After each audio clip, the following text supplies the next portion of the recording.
Welcome to Michigan in Focus. I'm Bruce Walker, Great Lakes Regional Editor for the Center Square, and I'm speaking with Scott McClellan, the Center Square's Michigan and Minnesota reporter, and we're here to discuss a string of stories on corruption and nefarious ill doings in Genesee County, and specifically the city of Flint. It's a good thing that we don't have video, because we wouldn't want you to be recognized here on the streets of Flint, where I live and you do not, because I think you might be ruffling a few feathers here. So give us a little bit of background on what you've been working on. So last week, I reported a story that Flint Mayor Sheldon Neely was driving a city-issued unmarked police car. And on Monday, I had a follow-up story. I talked to a former employee who told me that Neely has been driving that vehicle in question since 2019. The city of Flint told me that Neely was driving a police car because of credible threats, but they didn't say when those threats happened. But I talked to 6th Ward City Council member Tanya Burns, and she told me that the perk has cost taxpayers up to $41,000 in lease costs, auto insurance, maintenance, and gas since 2019. And I think we discussed this last week as well, Scott, but it seems rather odd that a city-issued vehicle that is on Google Maps in front of the mayor's home would be pretty easily spotted. And it's not as if this is a Chevy Equinox, and I don't think that it's bulletproof and has safety glass and all of the accoutrement that a presidential limo would have. I talked to former Flint Mayor Karen Weaver, who held the seat from 2015 to 2019, and she told me that Don Williamson, who vacated the mayoral seat in 2009, was the last city mayor to have a city-issue car. So some people I was talking to were defending Neely, saying that Weaver also had a city-issue car, but she told me that was not the case. And Weaver actually noted the same thing that you just noted. She questioned what security the police vehicle provides that the mayor's personal vehicle does not provide. Precisely. I drive pretty much the same make and model of vehicle that the mayor does, and I guess I don't feel any safer in it than I would any other vehicle, short of a military vehicle or what have you, or maybe an outfitted police cruiser. So that's not the only story that you've been writing about, though.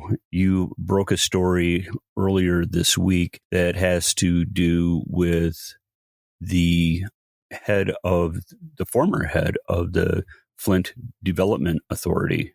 8th Ward City Council member Dennis Pfeiffer wrote a letter to Flint Mayor Sheldon Neely asking the city to investigate how former downtown development director Kiaira May spent taxpayer money on a city-issued credit card. So the person's last name is May, but she also resigned on May 12th.